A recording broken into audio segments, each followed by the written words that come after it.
set up a surprise birthday party for my husband, but he arrived with his work wife, openly acknowledged their affair, and called our marriage a mistake in front of everybody. For as long as I can remember, my husband has always expressed to me how meaningful turning 40 would be for him. His father passed away at the young age of 39, so he had just this one particular wish, to live longer than his father did. So, when his 40th birthday was approaching, I started thinking about how special it would be to organize a surprise party for him. It felt like the perfect moment to mark the occasion in a big, joyful way. I wanted to plan a celebration where he could be surrounded by the people who loved him the most, his closest family and friends. So, I went all out during the planning process. I wanted everything to be perfect, from the guest list to the decorations. And I even extended a special invitation to my mother-in-law, Cheryl. Cheryl and I have always had a close relationship, and I knew how much it would mean to my husband to have his mom there for this occasion. She lives out of town, so I made sure to book a flight for her to arrive on the day of the party. Everything was coming together, and I couldn't wait to see the look on my husband's face when he walked into a room filled with the people who cared about him the most. On the night of my husband's birthday party, everything was in place. The decorations were perfect, the guests were quietly waiting, the house was dark, and we all stood silently, our excitement barely contained as we waited for him to come back home. Earlier that day, I had set the stage without giving anything away. Over breakfast, I had casually mentioned to him that I would be at my parents' house that evening, hoping to keep his expectations low. My goal was for him to think I wasn't planning anything special for his birthday. I imagined how amazed he would be when he walked through the door and discovered the actual surprise waiting for him. When I heard my husband's car pull into the driveway, my heart started racing. I was practically tingling with anticipation. We all stayed perfectly still, listening to the sounds of him outside, his footsteps, the faint jingle of his keys as he fumbled to unlock the door. I giggled to myself, picturing him trying key after key in the dark, probably muttering to himself in frustration. Then finally the door swung open. We all jumped up at once, shouting, "Surprise! Happy birthday!" as the lights flickered on. But instead of the joyful expression I had been eagerly awaiting, there standing in the doorway was my husband, Jackson, his tie loosened, arms wrapped around his co-worker April, in the middle of a kiss. Everyone around us fell silent, and the room, which had been so full of happiness just seconds before, was now thick with shock and disbelief. People gasped in horror, staring at Jackson and April. My mind struggled to process what I was seeing. For some context, my husband and April are co-workers. They have been working together for quite a while. She's younger than both of us, and is one of his subordinates at work. Over the years, I've seen her at the annual office Christmas parties when Jackson would bring me along. I've observed how she interacts with people, especially with him. At times, she'd come off a bit flirtatious, and would even call herself his work wife, jokingly. But I had never taken it seriously. I would brush it off mostly, because she seemed to behave that way with almost all the older men at the office. I thought this was just part of her personality, and never really let her behavior bother me, because I trusted my husband, and didn't see her as a serious threat. But now, standing in the doorway, seeing Jackson kissing her, it was humiliating in a way I had never imagined. I felt a rush of emotions when my husband realized that we were all there, staring at him. He finally stopped, his eyes were unfocused, and he seemed drunk, stumbling a bit. He looked around at the people gathered for his surprise party and simply said, "Oops," before bursting into laughter again. Meanwhile, April stood beside him awkwardly, fixing her shirt, her lipstick almost wiped clean because of their kiss. The room was silent, and all I could feel was the crushing weight of the embarrassment and hurt. With all eyes on me, I waited for how I'd respond. Cheryl, my mother-in-law, was the first to break the silence. She stood up and demanded loudly, "Jackson, what the hell are you doing?" Jackson's eyes widened as he did not expect to see her there, and slowly turned his head toward her. He tried to explain in his inebriated state. "I didn't expect everyone to be here," he trailed off, looking a little embarrassed now. My heart raced as I confronted him directly, asking why he was with April in our house, kissing her when I had organized this surprise party to celebrate his birthday. I had to know the answer, even though I was terrified of what he might say next. Jackson sighed and just shook his head. He glanced around the room before clearing his throat in a casual tone, as if making a work announcement. He said he had planned to break the news another day. Then with a sneer, he added that since the surprise party had exposed him with April, he might as well reveal the truth now. April and I are together. We've been dating for a few months now. And he paused, glancing at her as if for confirmation before looking back at me. And I'm falling in love with her. I stood there utterly stunned. What was my husband even talking about? My hands were trembling, my heart pounding in my chest as the weight of his words settled in the air. He didn't just stop, though, as he continued saying how he had tried to hold off his feelings for April for months. But this year he had realized that he needed to finally start living life on his own terms. I couldn't believe what I was hearing. The words felt surreal, like they were coming from someone else, not the man I had spent years building a life with. He then went on this rant talking about how his father had died young, never getting the chance to fulfill his dreams. I don't want to end up like him, he said, his tone almost defiant. I need to do what makes me happy before it's too late for me. My mouth hung open in disbelief, and I could feel the tears starting to well up in my eyes. It was like he was casting me aside, as if our history didn't even matter. In the heat of the moment, something inside me snapped. I felt furious and betrayed. I grabbed the birthday cake, the same cake I had spent time and care picking out for him, and without thinking I hurled it at his face. The cake smashed all over his clothes. At first everyone just gasped in shock, but then some began laughing at his expense.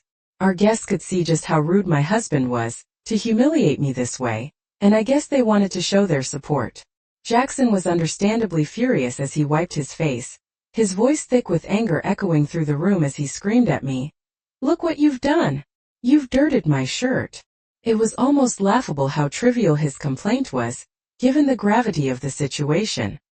Here he was, fixated on the state of his shirt as though that was the most pressing issue, not the fact that he had just humiliated me in front of everyone we knew, openly flaunting his betrayal without sparing me another glance. Jackson stormed off upstairs, probably to change, while I stood there unashamedly, looking at everyone. As soon as Jackson was out of sight, I took the opportunity to glare at her.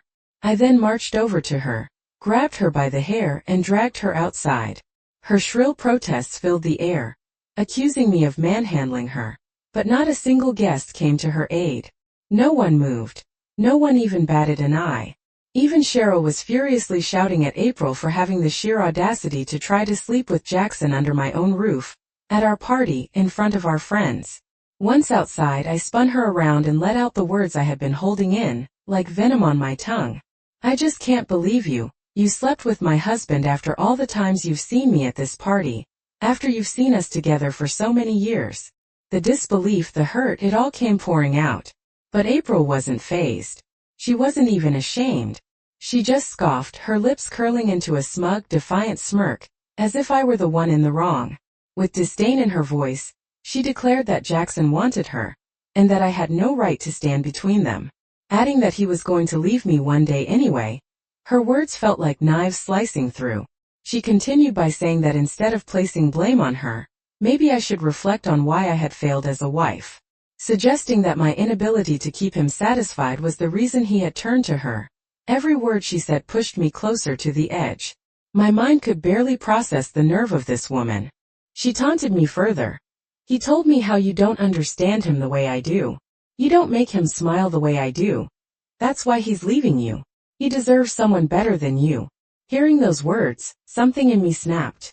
I didn't even think my vision blurred. And the next thing I knew, my hand flew through the air and connected with her face in a resounding slap. It was one thing for Jackson to say those hurtful things to me, but it was an entirely different kind of betrayal for this woman, April, to throw them back in my face. She started to cry, clutching her face where I had slapped her. Her cheek was now an angry shade of red, burning from the impact. Through her tears, she screamed a stream of profanities at me, her voice shrill and shaking with anger. Before I could even respond, Cheryl stepped in. Her voice was loud and unyielding as she confronted April. If you don't leave this property right now, you'll be getting a slap from me too, Cheryl threatened, her words sharp with disgust. April, still fuming, stared back but didn't dare move toward Cheryl. By now, the other guests had trickled outside, drawn by the chaos unfolding in our front yard. They stood around watching the scene unfold in stunned silence. Some whispered amongst themselves, while others were too shocked to even speak. It was a scene none of them had expected when they arrived at our party, and I could feel their judgmental eyes flickering between me and April. And then, as if on, Jackson reappeared. He walked out with a freshly changed shirt, looking disturbingly composed given everything that had just happened. A bag was slung over his shoulder, and it took me a moment to process that he had packed a few of his things. When he saw April clutching her cheek, tears streaming down her face, he rushed to her side, putting his arm around her protectively, as if she were the victim in all of this. "What the hell is wrong with you?" he yelled at me, his voice full of anger and disappointment. He looked at me like I was the one who had crossed a line, as if I was the one who had done something unforgivable. In his eyes, I was the villain at this moment for slapping the woman who had slept with him. Then he spat out words that broke me all over again. "I can't deal with this any longer. I am done," he shouted. "I want you out of the house when I come back from our trip. I hope to never see your face again." A trip he was leaving me, breaking our marriage apart, and already planning a weekend getaway with her. I stood there, frozen in disbelief and pain, watching as he took April to his car, and then both of them drove away without a second thought. I felt a deep, aching emptiness as I watched the taillights of his car disappear down the street. My heart felt like it had been ripped out of my chest. Cheryl looked as devastated as I felt. Everyone had just witnessed the end of my marriage in real time, and I felt so embarrassed. Cheryl, bless her, stepped up and took control of the situation immediately. She politely asked everyone to leave, thanking them for coming and apologizing for what had happened. People did come up to me to give me awkward hugs, and offered me a few words of comfort before walking out, while I just felt completely numb, still trying to process what had just happened. After everyone had left, Cheryl guided me to sit down. She handed me a glass of water, and even though my hands were trembling, I barely noticed once I knew it was her and me. I started to cry, big uncontrollable sobs. I had held it in for too long. I didn't want to cry in front of everyone, but now that I was alone with her, it all came out. The shock, the humiliation, the sheer disbelief at what had just happened. My husband had destroyed our marriage at his own surprise birthday party, in front of his friends and family, all while kissing his coworker.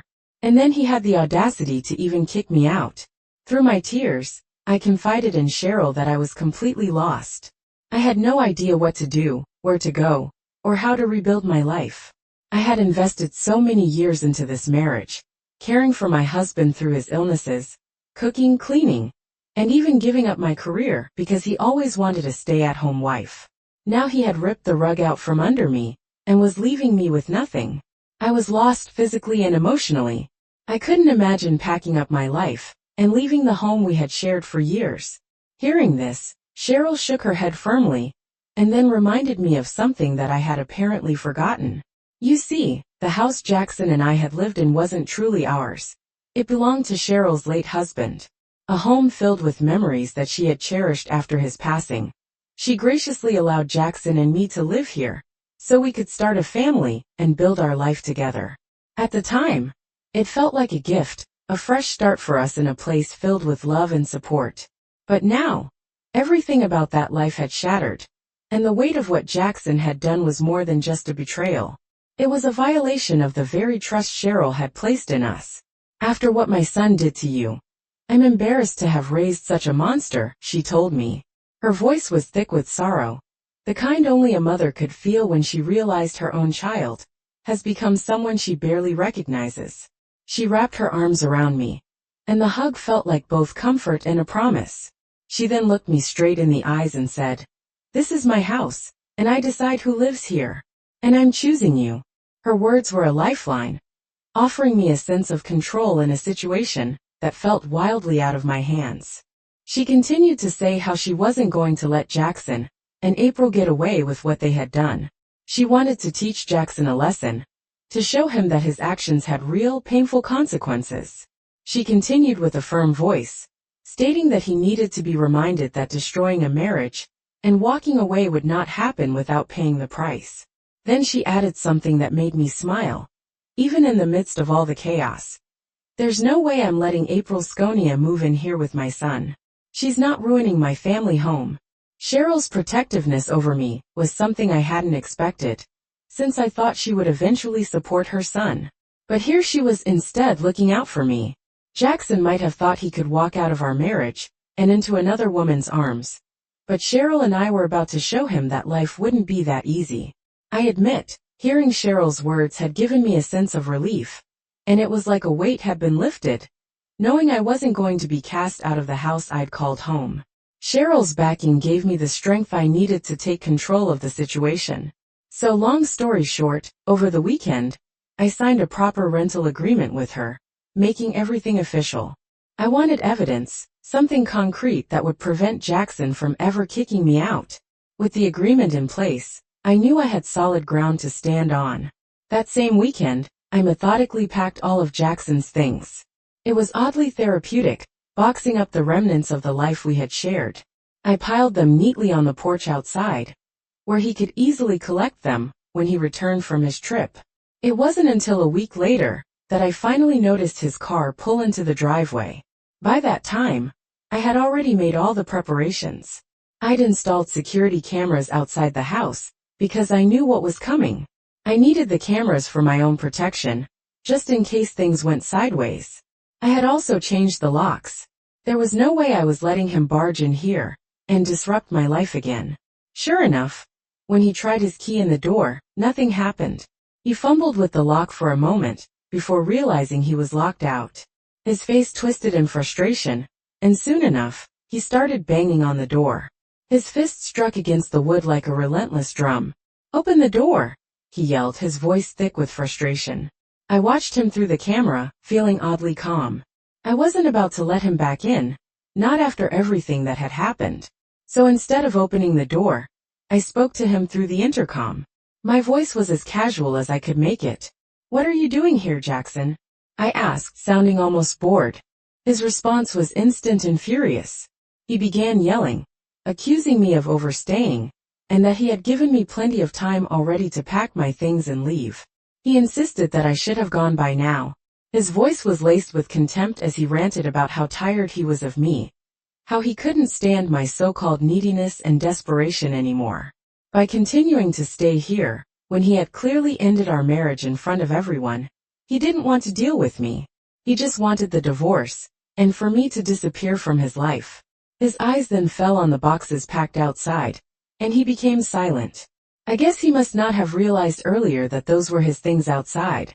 He glared at the boxes, then back at the door, shaking his head as if this was all some ridiculous joke. But it wasn't, and he knew it. "You think you can throw out my things like this? You think you're going to get away with this?" He stomped up to the door again, banging on it with renewed aggression, his fist slamming against the wood. "You have no right to do this. I'll take you to court if I have to," he shouted, his voice trembling with barely contained rage. "You hear me? I'll sue you for this. You can't just throw me out of my own house." I let him carry on, watching through the camera as he vented, pacing angrily back and forth on the porch. It was almost amusing how he still thought he was in control of the situation. I leaned closer to the intercom, my voice cool and collected, as I explained that this was not his house but his mom's. I had signed a rental agreement with Cheryl, making the house legally mine to live in. I pointed out that he was the one trespassing. After a brief pause to give him time to comprehend my words, I continued to state that if he wanted to take the matter to court, he was welcome to try. But I didn't believe he would have much of a case. I demanded that he take his things and leave immediately, or I would call the police. I watched Jackson through the camera, his confusion etched across his face, as if he couldn't quite wrap his head around what was happening. It was almost pitiful, really, the way he stood there frozen for a moment. But then, just as quickly as the confusion appeared, it was replaced by fury. He screamed at the door and then, in a flurry of movement, yanked out his phone. I had no doubt he was calling his mother, probably hoping she'd swoop in to defend him, to undo the situation. But I knew Cheryl had no intention of doing that. I was certain she'd tell him exactly what I had. This wasn't his house anymore, and he needed to accept the consequences of his actions. As I watched him pace furiously on the porch, kicking over boxes and cursing under his breath, it was clear that whatever conversation he had with Cheryl wasn't going in his favor. His frustration boiled over as he stomped around and kicked over one of the boxes I had so carefully packed, sending his things spilling across the porch. I could hear him shouting profanities at the door. His voice echoed through the intercom as he called me a thief, accusing me of stealing his house. "I'm going to make you pay for this," he kept repeating. I could have responded to his insults, but I didn't see the point. I knew he couldn't do anything, not really. He could try to drag this through the courts if he wanted, but we both knew he didn't have a leg to stand on. I had done everything by the book, and there was no way he could claim I had wronged him when he had been the one to break our marriage vows, to betray me in the worst way possible. After what felt like an hour of him raging outside, the fight finally drained out of him. He looked defeated, his shoulders slumped as the realization sank in that there was no winning this. With no other choice, Jackson began to finally move his boxes into his car. I watched as he shoved the last of his things into the trunk, slammed it shut, and then drove away. Since that day, I've received multiple voicemails from both Jackson and April. They've bombarded me with messages, each one more bitter than the last. April, in particular, seems to relish calling me a witch for managing to kick Jackson out of the house. She keeps talking about how they both had wanted to start a family in this home, and that I had stolen that dream from them. Jackson, it turns out, has been living in a motel now, and according to their messages, he is miserable. Ida, for kicking my husband out of the house after what he did to me. Update 1. To clarify, the reason Jackson isn't living with April currently is because she shares a place with 2 other roommates, and their landlord is strict about the rules. Apparently, she isn't allowed to let Jackson move in, which is hilarious. If they're truly that committed to each other, then I think April should break her rental agreement and find a place where the 2 of them can play house. But honestly, they can do whatever they want. Now it's no longer my problem. What is my focus now is making sure that Jackson pays for what he did in more ways than one. I've already filed for divorce, and I'm prepared to fight tooth and nail to make sure he pays a hefty alimony. He may have thought he could walk out of this marriage without consequences, but he's about to learn that actions have repercussions, especially when you betray someone who's been nothing but loyal to you. He wants a life with April? That's fine, but he's going to help me rebuild the life he destroyed, whether he likes it or not. Update 2. It's been 2 months since my last update. I took all your suggestions into account and finally sent an email to Jackson's company about his ongoing affair with April. I knew that airing our dirty laundry wouldn't change the betrayal he'd inflicted on me, but I felt it was necessary for the sake of his other subordinates. In my email, I detailed everything Jackson had confessed to me about their affair, laying bare the fact that it had been going on for months. I recounted specific incidents that I had witnessed, including April's flirtatious behavior with older men at various office parties. I wanted to paint a clear picture of their relationship, not just as a personal betrayal, but as a continued violation of workplace ethics.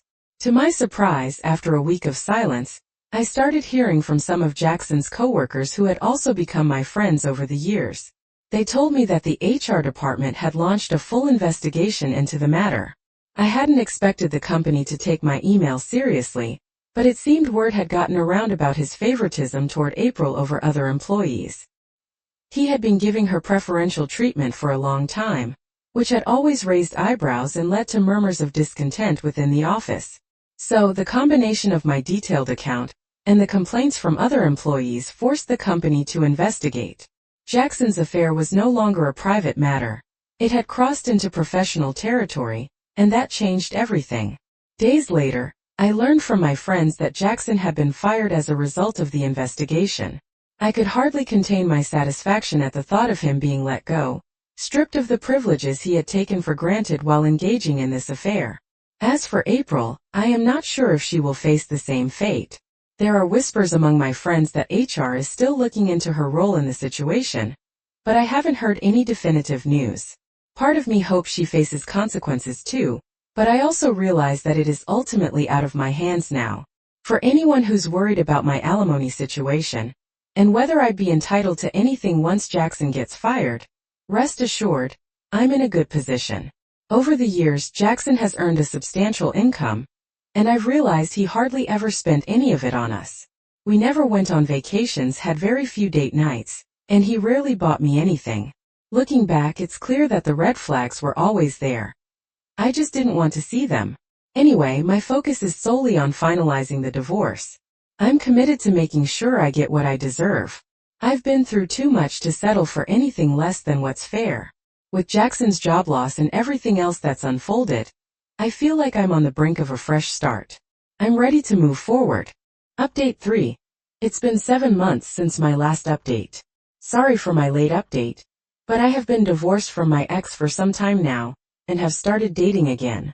Jackson held a grudge against me throughout the divorce proceedings for the way I allegedly cost him his job, but there was nothing he could do about it. Multiple witnesses had seen him kiss April during his surprise party, and had heard him confess about his affair.